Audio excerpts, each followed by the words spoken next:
Ang nakaraan.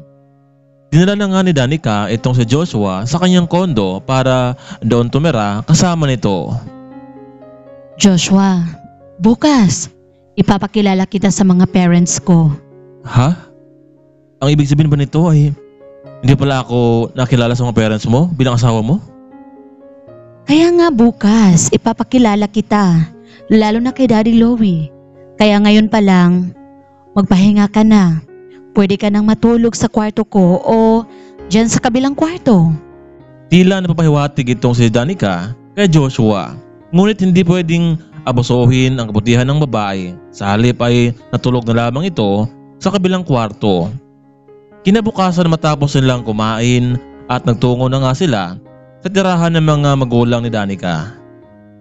Daddy, Mami, nandito na kami. Aba, Danica, at sino naman yung kasama mo ngayon? Daddy, ito si Joshua, ang asawa ko. Nasaan nga pala si Mami? Ayun, sa may kwarto. Balita ko nga darating ngayon dito si Mr. Facundo para makipagkita sa iyo, Danica. Para saan pa, Daddy? Wala na magagawa pa si Mami dahil kasal na kami ni Joshua. Maya-maya pa habang nag-uusap sila ay bigla namang pagdating ng mami nitong si Danica at kasabay nito si Mr. Facundo. Anong asawa ang pinagsasabi mo, Danica? Hindi ako papayag. Ano bang trabaho ng lalaking iyan? At ngayon, ipagpalit mo si Facundo na isang businessman? Mami, kahit anong tutol niyo sa aming dalawa, wala na kayong magagawa dahil kasal na kami. Mr. Facundo, ang mas mabuti mong gawin, humanap ka na lang ng ibang babae dahil kasal na ako.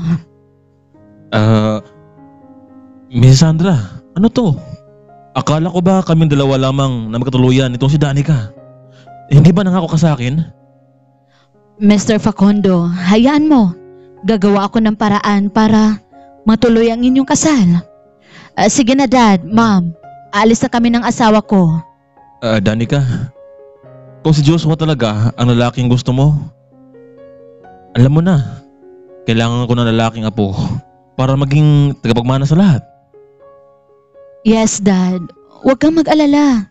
Sisikapin namin ni Joshua na makabuo agad kami para sa kagustuhan ninyo. Umalis na ang mag-asawa patungo sa kanilang kondo at laging sumasagi sa isipan nitong si Danica na dapat mayroong mangyari sa kanilang dalawa ni Joshua. Siya nga pala, Han. Bukas, pwede ka na pumasok sa kumpanya bilang general manager. Nakausap ko na rin si Secretary Kim. Alam na niya ang gagawin mo. Pagkarating sa kondo ay dumerso na itong si Joshua sa kanyang kwarto. Samantalang ganun din naman itong si Danica.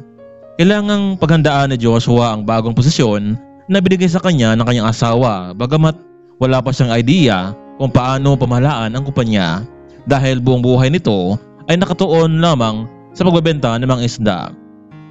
Isang oras ang nagdaan ay nakatulog na nga itong si Joshua. Nagulat na lamang ito nang may biglang kumatok sa kanyang pinto dahil para magising ito. Agad siyang tumayo at binuksan ito. Honey, ano nangyari sa'yo? Joshua, pwede bang dito muna ako matulog sa kwarto mo? Mukhang sira yata ang aircon eh. Masyadong malamig. Ipapayos ko to bukas. Sige, walang problema. Agad namang pumasok itong si Danica sa kwarto ni Joshua at agad na rin itong natulog. Sa gabing iyon ay mas lalo tuloy hindi makatulog itong si Joshua dahil nasa kanyang harapan ngayon ang isang magandang babae na nagpakasal sa kanya. Lumipas na mga oras ay tuluyan nang nakatulog ang dalawa. Ngunit biglang yumakap itong si Danica sa lalaki ng mahigpit. Kaya naman hindi nakapalag ang lalaki. Ito ang naging dahilan para mas mag-init ang katawan ni Joshua sa gabing iyon. At sa gabing iyon naman ay nagsimula ang nag-alab nilang damdamin. Kinabukasan na unang nagising itong si Danica. Alam ng babae na may nangyari sa kanilang dalawa kagabi. Pero ito rin naman ang kanyang plano para matupad nito. Ang gusto ng kanyang daddy na magkaroon sila ng apo bilang tagasunod sa kanilang yaman. Pagkabangon ng babae ay nagtungo na ito sa shower room para maligo at pagkatapos ay nagluto ito ng almusal para sa kanilang dalawa.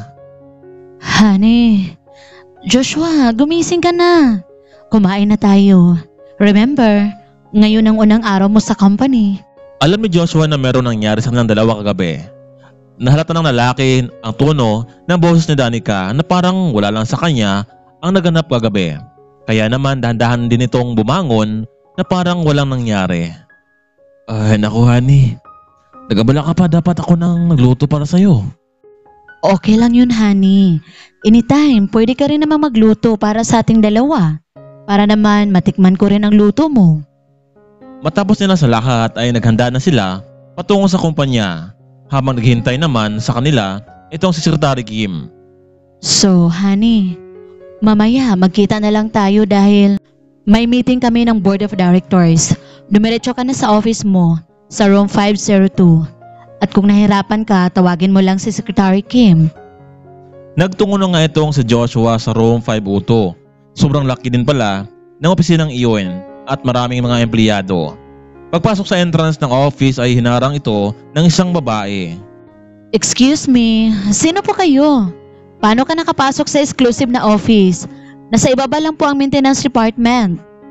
Miss, ako nga pala si Joshua Beltran, ang bagong manager dito. Hoy kuya, huwag ka namang magbibiro ng ganyan. Baka matawa lang ako. Isa kang manager? Paano? Hindi nga halata sa suot mo ha. Ang bagay sa'yo, janitor sa buong gusali. Guys, tingnan nyo. Siya daw ang general manager. Maniniwala ba kayo sa kanya? Nako Miss Lorraine, ang masabuti pa nito, paalisin nyo dito ang sa office na yan, ang lalaking yan. Nakabala lamang yan sa ating trabaho. Oh, nandito na pala si Secretary Kim eh. Kailangan natin itong ipagtapat sa kanya na yung mga pinasasabi ng lalaking yan. Secretary Kim, mabuti naman po at nandito na kayo. Alam nyo bang ang lakas ng loob ng lalaking ito para magpakilalang general manager? Bakit? Hindi ba kayo naniwala sa kanya? Oo, totoo. Siya ang bagong manager ng department na ito. Pero Secretary Kim, mas buti pa siguro na ako na lang ang maging general manager kaysa sa kanya. Mukhang wala pa siyang alam pagdating sa pamamalakad ah. Pwede ba Lorraine? Huwag ka nang kumontra. Hindi mo alam kung sino yung kaharap mo. Siya lang naman ang asawa ni CEO Danica. At kapag nalaman niyang nilalait niyo ang asawa niya, hindi ko alam kung kailan kayo magtatagal sa kumpanyang ito. Hindi na lamang napagsalita itong si Lorraine. Natakot siyang baka tanggalin siya ng bagong manager sa kanyang department. Sorry talaga manager. Sana mapatawad niyo ako. Alam mo Miss Lorraine, wala namang problema sa akin eh. Pero kung tungkol ito sa ugali ng isang tao, hindi ka magandang makasama sa kumpanya. Kaya mula sa araw na to, pwede bang maging pake ka na? Secretary Kim, gumawa ka naman ng paraan oh. Ayaw ko mawala ng trabaho. Lorraine, kahit sekretary ako, pero wala akong karapatan para pigilan ang desisyon ng manager. Kung ako sa'yo, umalis ka na lang. Mr. Joshua, ano mang kailangan mo basta tungkol sa trabaho, narito lang ako para sa inyo. Maraming salamat Secretary Kim. Pasensya ka na kung tinanggal ko si Lorraine ha. Hindi siya magandang halimbawa sa kumpanya eh. Okay lang yun, Mr. Joshua. I understand. Samantalang palabas na noon itong si Lorraine sa kumpanya, dala-dala nito ang kanyang mga gamit nang nasa lubong nito itong si Mrs. Sandrayap. Hindi ba ikaw si Lorraine? Isa sa staff ng kumpanya? Opo, ma'am. Anong ginawa mo? Bakit mo hinahakot ang mga gamit mo? Ma'am, tinanggal kasi ako ng bagong manager na si Mr. Joshua. Kahit wala naman akong ginagawang masama. Ano? So ang lalaking yun pala ang manager? Hindi ako papayag, Lorraine. Isa lamang siyang hampas lupa. At ngayon, ang lakas ng loob niya para magpalaya sa'yo? Sumama ka sa akin. Bumalik ka sa pwesto mo.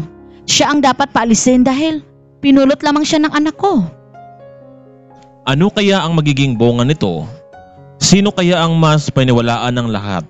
Si Sandra ba o si Joshua na itinalaga nitong si Danica bilang manager? Kaya mga kaibigan, wag na wag nating kaligtaan ang mas nakabalibak pang kwento sa ating part 3. Abangan!